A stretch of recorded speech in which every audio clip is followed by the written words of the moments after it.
Pernahkah Anda merasa bahwa beberapa kalimat sederhana dari para leluhur justru menyimpan sesuatu yang jauh lebih dalam daripada yang terlihat? Seolah setiap kata mereka adalah pintu yang sengaja dikunci agar hanya mereka yang betul-betul siap yang mampu membukanya.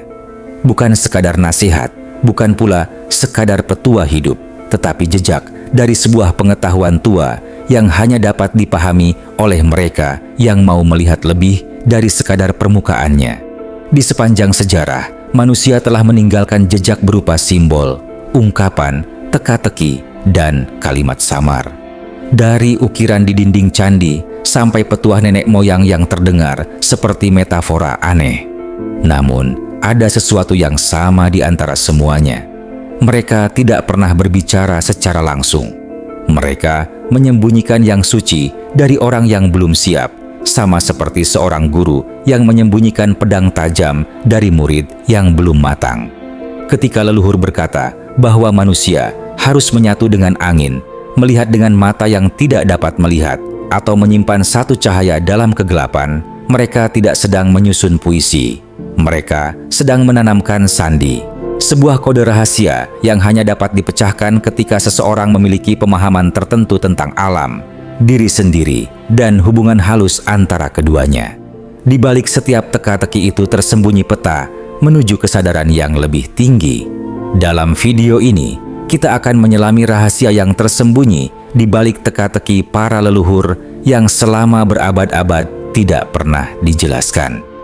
Kita akan membongkar mengapa mereka memilih berbicara dengan bahasa simbol. Apa yang mereka sembunyikan? Mengapa hanya sedikit yang mampu memahami maknanya? Dan bagaimana seluruh pendekatan misterius ini bukan sekadar tradisi, tetapi strategi spiritual yang sangat dalam. Kita juga akan melihat bagaimana warisan ini muncul dalam budaya-budaya kuno. Dari kebijaksanaan Jawa, filosofi Timur, hingga ajaran hermetik yang tersebar di Mesir dan Yunani kuno. Yang lebih penting lagi, kita akan memahami bagaimana teka-teki itu tidak hanya relevan pada masa lalu, tetapi menjadi kunci penting bagi manusia modern untuk kembali menemukan kedalaman batinnya. Karena terkadang, rahasia terbesar tidak tersembunyi dalam gulungan kitab suci atau ritual sakral, tetapi dalam kalimat sederhana yang diucapkan oleh mereka yang sudah lebih jauh dalam perjalanan spiritualnya. Jika Anda merasa ada sesuatu dalam kehidupan yang selalu terasa, seperti pesan yang belum ditafsirkan, mungkin inilah saatnya membuka pintu itu. Halus, metaforis, dan penuh simbolisme. Itulah bahasa para leluhur. Dan malam ini kita akan mulai memahaminya. Sebelum manusia mengenal tulisan, sebelum kitab-kitab suci disusun, sebelum bahasa dirapikan menjadi struktur yang kita kenal hari ini, para leluhur telah lebih dulu menggunakan simbol, teka-teki, dan metafora sebagai cara untuk mentransmisikan ilmu. Cara ini tidak lahir dari kebiasaan atau sekadar estetika. Ia muncul sebagai kebutuhan untuk menjaga kesucian pengetahuan, sekaligus memastikan hanya mereka yang siap secara batin yang dapat memahaminya. Dalam tradisi Jawa kuno, nasihat yang diberikan oleh para sesepuh jarang sekali disampaikan secara langsung. Kalimat seperti urip ikumung, mampir ngombe terdengar sederhana, namun di baliknya tersembunyi gambaran mendalam tentang kefanaan, kesadaran, dan tujuan hidup manusia. Leluhur Jawa percaya bahwa pengetahuan sejati tidak boleh diberikan kepada mereka yang tidak akan menghargainya. Maka digunakanlah teka-teki, sindiran, dan simbol yang hanya bisa ditafsirkan oleh mereka yang mau merenung lebih dalam. Hal serupa juga dapat ditemukan dalam ajaran Tao di Tiongkok kuno. Kitab Tao Te Ching penuh dengan kalimat paradoks yang sengaja dibuat tidak logis di permukaan. Lao Tzu menulis bahwa Tao yang dapat disebutkan bukanlah Tao yang sejati. Bukan karena ia ingin membingungkan pembacanya, tetapi karena hakikat tertinggi tidak dapat dikurung oleh bahasa biasa. Seseorang hanya bisa memahami makna tersembunyi jika ia mengalami keheningan dan kejernihan batin yang cukup. Di Mesir kuno, para imam hermetik menyimpan ajaran mereka dalam bentuk simbol-simbol yang diukir pada dinding candi dan ruang pemakaman. Mereka mempercayai bahwa kebenaran kosmis harus dijaga dari tangan orang yang salah. Hermes Trismegistus dikatakan mengajarkan bahwa alam semesta berkomunikasi melalui tanda, bukan kata. Mereka yang mampu membaca tanda itulah yang akan memahami rahasia alam. Dalam tradisi Sufi, para guru seperti Rumi dan Al-Ghazali menulis dengan bahasa puitis dan metaforis. Mereka memahami bahwa jalan menuju Tuhan bukan sesuatu yang bisa dijelaskan secara literal. Ada hal-hal yang hanya dapat dipahami lewat perenungan, bukan melalui penjelasan langsung. Mereka memilih bahasa simbol agar ajaran tetap hidup dalam hati pendengar, bukan hanya dalam pikiran logis.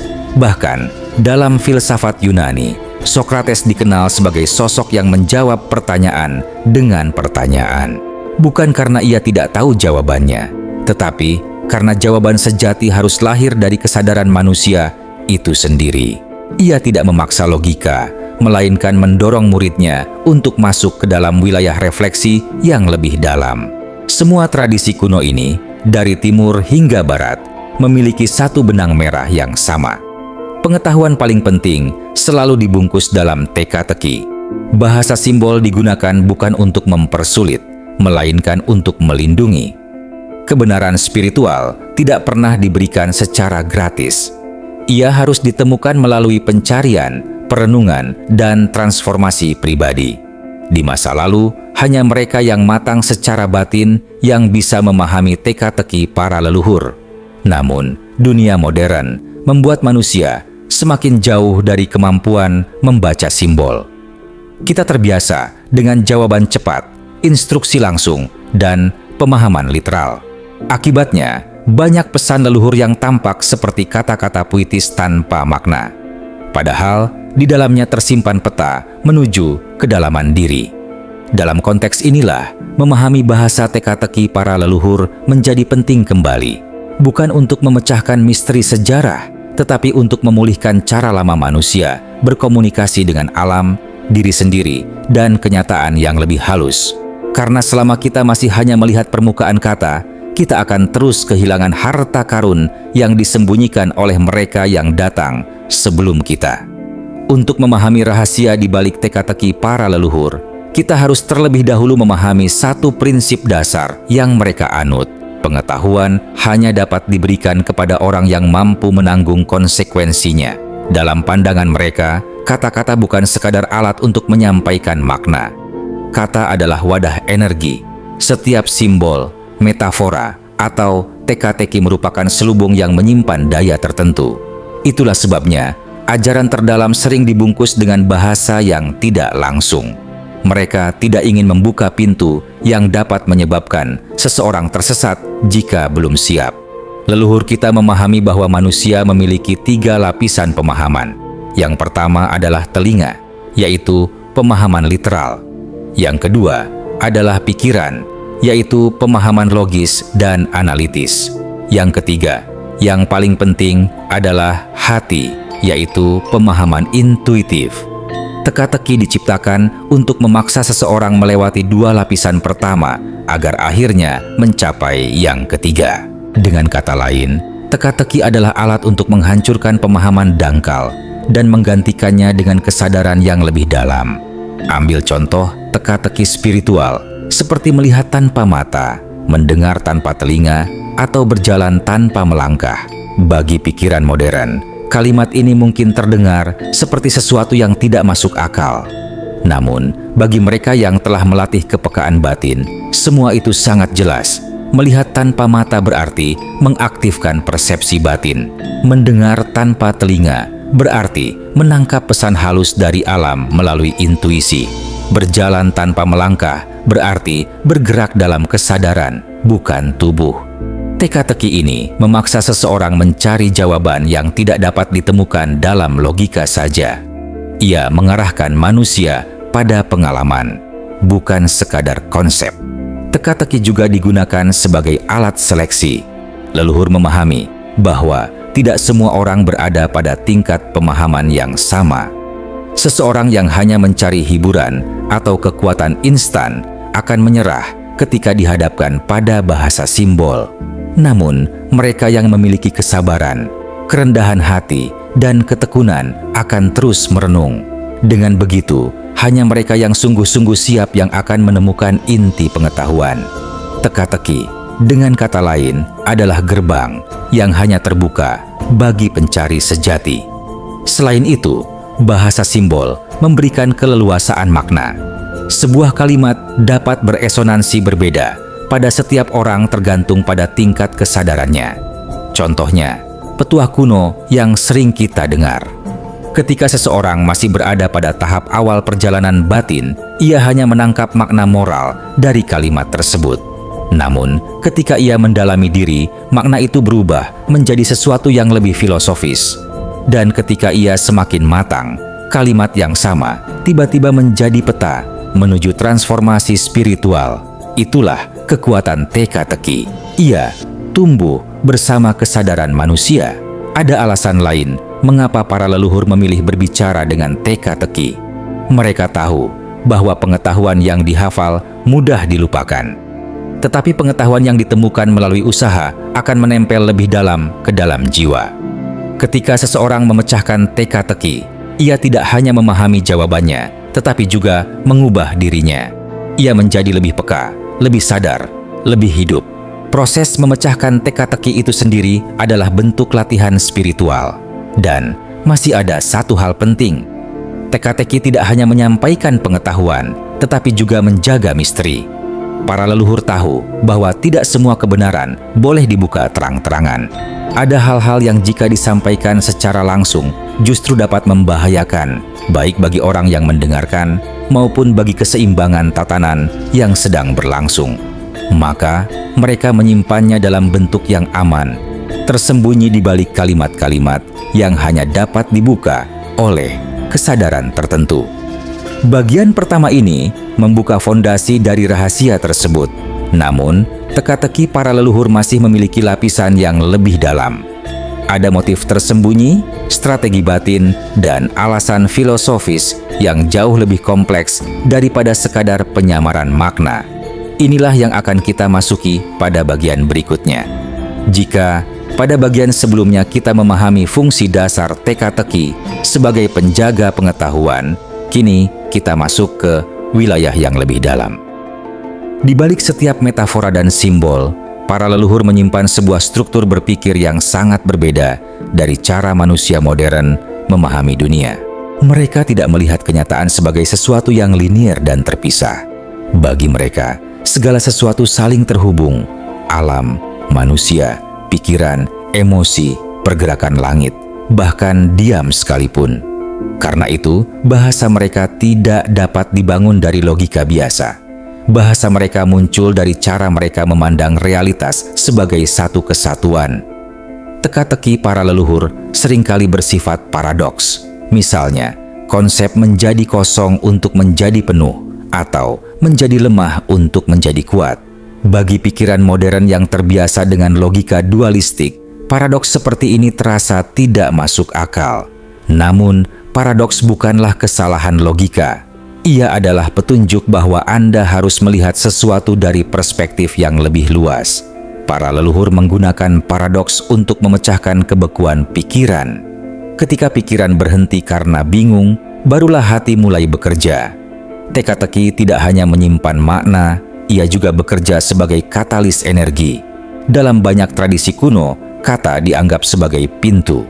Kata yang tepat dapat membuka sesuatu dalam diri manusia. Ketika seseorang merenungkan metafora tertentu secara mendalam, ia tidak hanya memikirkan maknanya, ia beresonansi dengannya. Sebuah kalimat sederhana seperti kenali dirimu bukan hanya ajakan untuk introspeksi. Ia adalah mantra yang mengarahkan kesadaran untuk bergerak menuju pusat dirinya. Inilah mengapa teka-teki selalu dibuat dalam bentuk yang ringkas. Semakin singkat, semakin kuat daya yang terkandung di dalamnya. Lapisan berikutnya adalah tentang pengalaman langsung. Leluhur tidak ingin murid mereka hanya memahami sesuatu secara intelektual. Mereka ingin murid merasakan dan mengalami sendiri makna dari kalimat yang diucapkan. Sebuah kalimat seperti berjalan di dunia tanpa tersentuh dunia tidak dapat dijelaskan secara harfiah. Ia harus dialami melalui latihan batin, meditasi, kesadaran penuh, dan ketenangan pikiran. Teka-teki berfungsi sebagai pintu awal, tetapi pengalamanlah yang membuka sisa jalannya. Dalam banyak tradisi mistik, simbol dan metafora juga digunakan untuk melindungi masyarakat awam dari kesalahpahaman. Ada ajaran tertentu yang jika disampaikan secara literal dapat menimbulkan ketakutan atau bahkan disalahgunakan. Misalnya, ajaran tentang kekuatan pikiran, energi batin, atau kemampuan persepsi halus.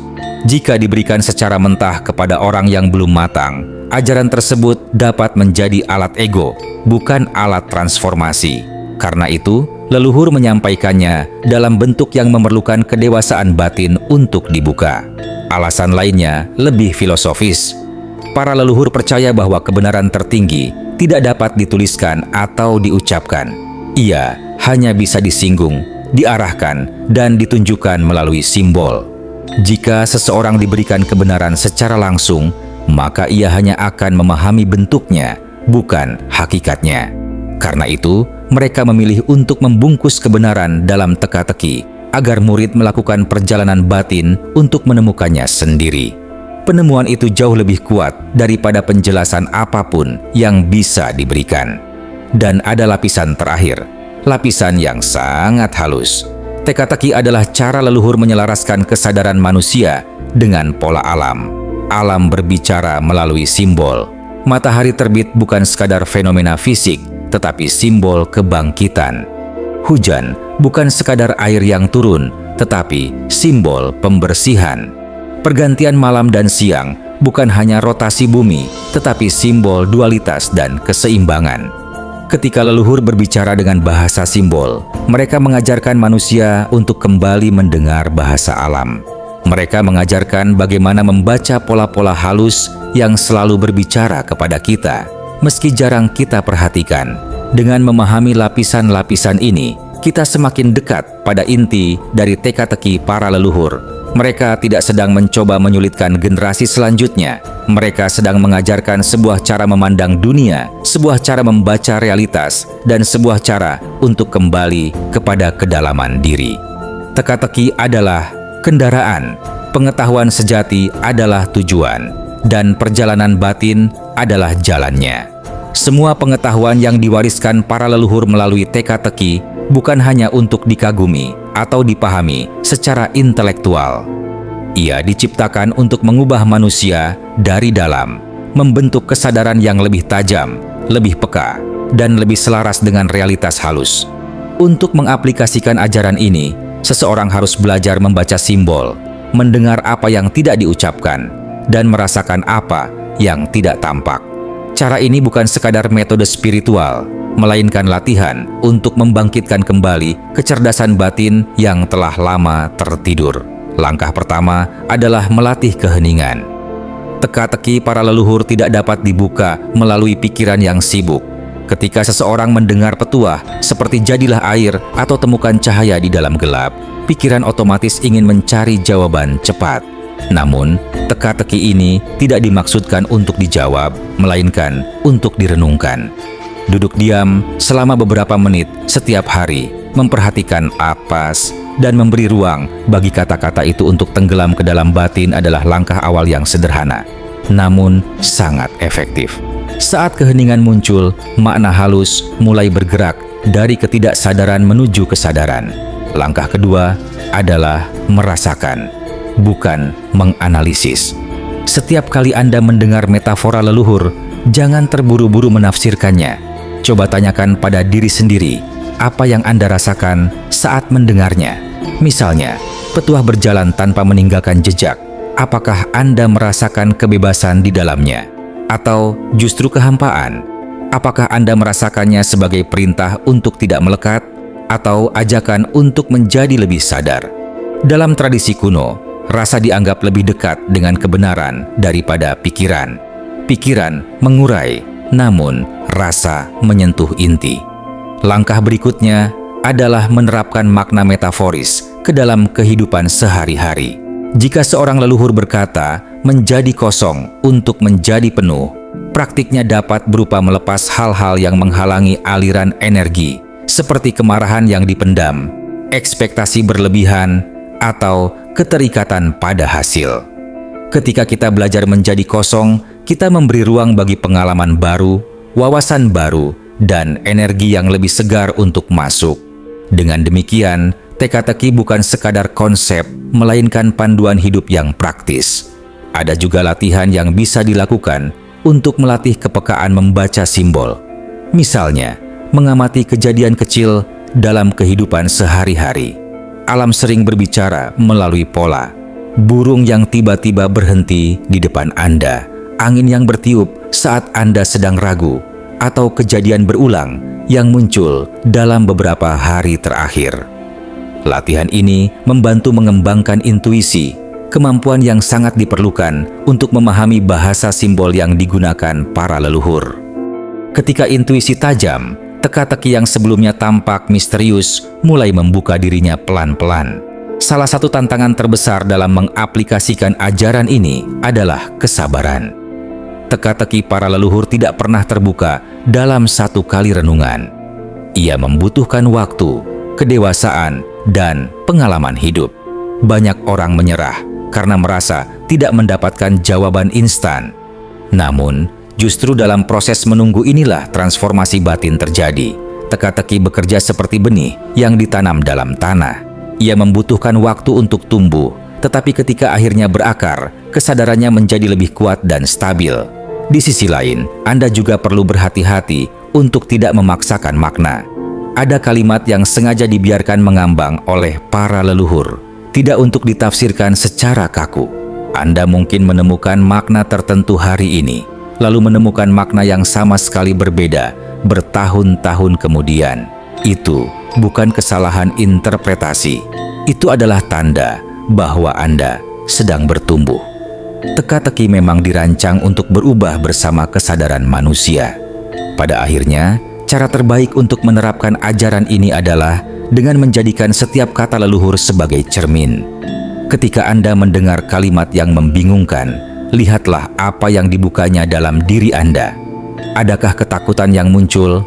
Adakah penolakan? Atau justru rasa tertarik yang sulit dijelaskan? Reaksi Anda sendiri adalah petunjuk. Karena sesuai ajaran para leluhur, teka-teki bukan hanya alat untuk memahami dunia, tetapi juga untuk memahami diri. Setiap teka-teki yang diwariskan para leluhur bukanlah pesan yang jatuh dari langit secara acak. Ia adalah jejak yang ditinggalkan dengan penuh perhitungan, dirancang untuk membentuk kesadaran, bukan sekadar menjawab rasa penasaran. Kita telah berjalan menelusuri lorong panjang yang menghubungkan masa lalu dan masa kini, dari makna simbolik yang tersembunyi hingga struktur batin yang mereka gunakan untuk membimbing generasi penerusnya. Rahasia di balik teka-teki leluhur bukan hanya tentang menemukan jawaban, melainkan tentang menjadi seseorang yang layak menerima jawaban itu. Setiap kode, setiap kisah, setiap pola energi yang mereka tinggalkan selalu mengarah pada satu tujuan: membangkitkan potensi terdalam manusia agar ia tidak terjebak dalam batas pikiran dan ketakutan duniawi. Kita telah memahami bahwa teka-teki itu bekerja melalui simbol, intuisi, dan kesadaran tubuh, menjembatani dunia fisik dengan dunia halus. Kita juga telah melihat bagaimana cara membacanya memerlukan kejernihan niat, keseimbangan emosi, serta kemampuan untuk hadir sepenuhnya sebagai saksi bagi diri sendiri. Dan pada akhirnya, kita menemukan bahwa setiap rahasia sesungguhnya adalah cermin yang mengarahkan kita kembali pada pusat diri, tempat seluruh makna bermula dan berakhir. Kini, saatnya kamu sendiri melangkah ke dalam ruang sunyi itu dan mencoba membacanya. Dengarkan bisikan yang muncul dalam hening. Perhatikan pola yang berulang dalam hidupmu. Rasakan energi yang berubah ketika kamu mendekati kebenaran yang seharusnya kamu temukan. Jika kamu melakukan ini dengan ketulusan dan konsistensi, teka-teki leluhur tidak lagi terasa misterius, melainkan menjadi panduan hidup yang sangat pribadi dan akurat. Jika tulisan ini memberi wawasan baru, jangan lupa untuk menyukai, berbagi, dan berlangganan. Ceritakan pengalamanmu tentang tanda atau teka-teki yang pernah kamu temukan dalam hidup. Siapa tahu, kisahmu adalah potongan rahasia lain yang sedang menunggu untuk diungkapkan oleh seseorang yang membutuhkan.